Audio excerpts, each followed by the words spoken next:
Thanks for having me. Boy, I wish we were all in London in person, but this is gonna work just fine. I've been enjoying the presentation so far. Got up early, not as early as Al.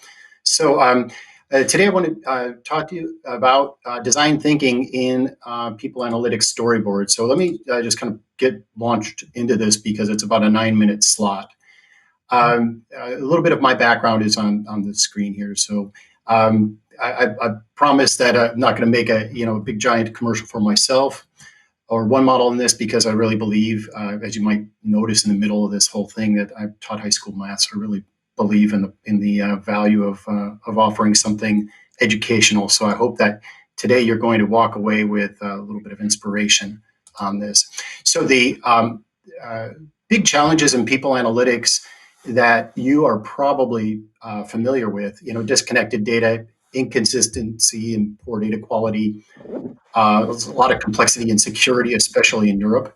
And then there's, the black box solutions that come with embedded text HR is hard to understand and makes it difficult to trust and deploy. And I think overall, the not keeping pace with the rest of the business in terms of data science and machine learning is a big pressure point as well. With OneModel, we integrate all that data, standardized metrics, storyboards, query tools, machine learning, et cetera. So it's a platform that's set up for today, and you can scale and grow into it quite a bit as well. I'll touch on some COVID stuff briefly and a couple of insights, and then we'll move into that user story piece. So what I've seen in having a lot of conversations in this topic area is that analytics teams are really stepping up, and I'm super proud to be part of this community. I guess when it goes to people data for good, this is us. I think at our best. One of the big things that I was as we're talking about people getting ready to return to work and what needs to be asked, and I saw this come up in one of the presentations earlier today.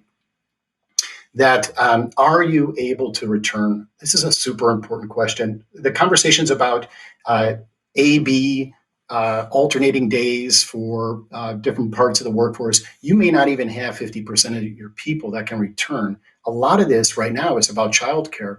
Schools, summer programs, et cetera, are unavailable. So I think the most important thing is, are you able to return, and what do you need? And what you ask people, this says a lot about what your organization cares about. So think of it as in terms of an expression of your organization's heart and soul. We're getting ready for the reset, returning to work. This is definitely going to involve updating of workforce plans.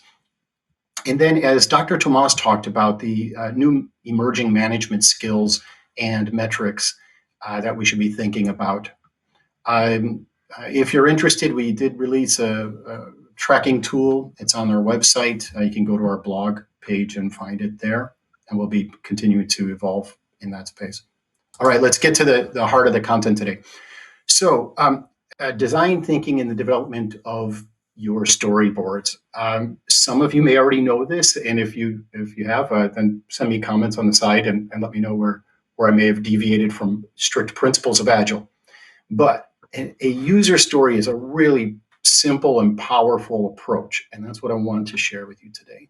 And it's really about the who, what, and why. So as a blank, I want to be able to blank so that I can blank. I remember the first time I was walked through this by an IT team, I was really ready to pull my hair out trying to form stories like this.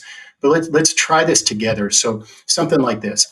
As an HRBP for a business line, I want to be able to quickly review key attrition metrics, determine if there are any issues to review, so that I can determine if there are issues to review. Okay, so that's what a user story feels like. So you got to, get into the use case of the particular user, and then what we do is we convert it to questions. So in order to determine if there are issues to review, how many employees are we losing, and what is the trend? Which parts of the org are at risk?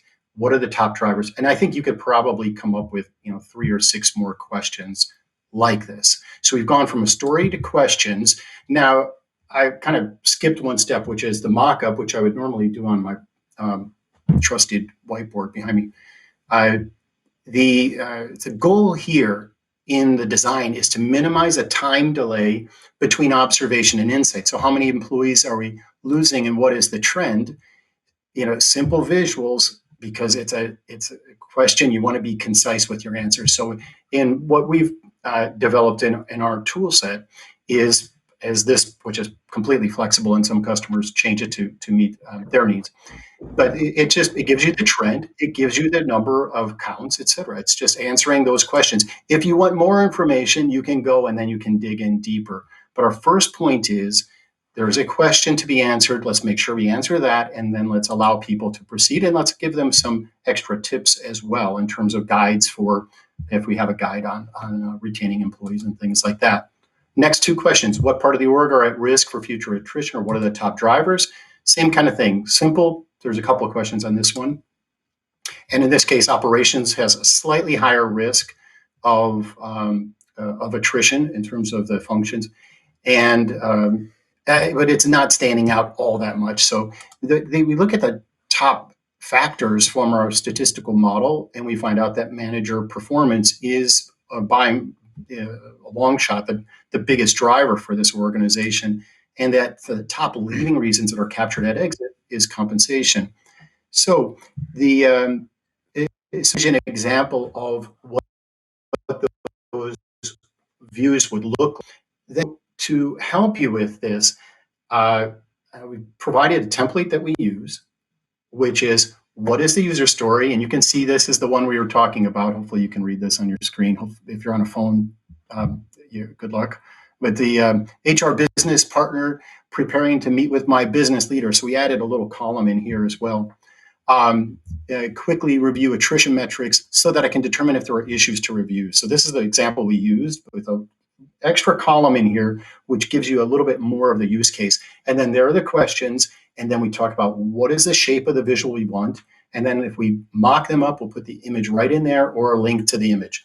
So that is we're at probably 30 seconds to go. So I'm going to close. Now you can download that template I just showed you. It's at our site, and it's it's onemodel.co. There's no M there, and it's /PAFOW_EU. So thanks for the opportunity to spend a few minutes with you all. Find me on LinkedIn. David and Al, thank you again. Stay safe and healthy, everyone.